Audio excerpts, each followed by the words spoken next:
Nulle part, la barbarie n'est un accident. Elle est parfois la méthode. Constantinople n'est pas une victime passive. Elle est un outil qui rend possible la violence en la centralisant.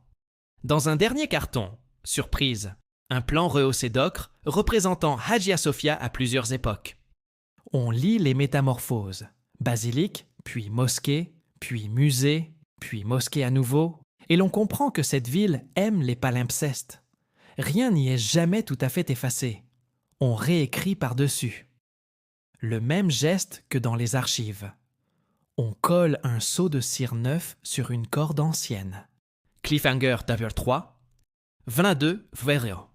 Reste une micro-enveloppe, presque ridicule, titrée au crayon. Une nuit de 1595. À l'intérieur, un brin de soie torsadé. La main tremble un peu en le pinçant.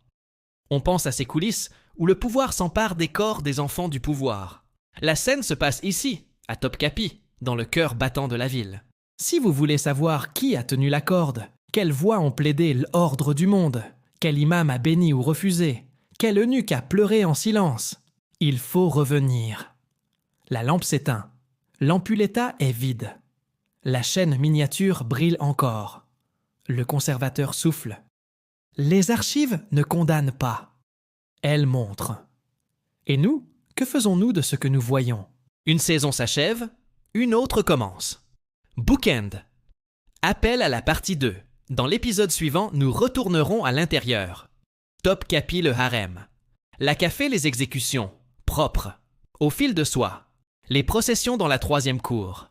Les décrets portés sur des plateaux, la manière dont l'Empire disciplinait sa propre élite à l'abri des regards. Car si la ville a sa part de fer et de feu, le palais a ses chuchotements, souvent plus meurtriers encore.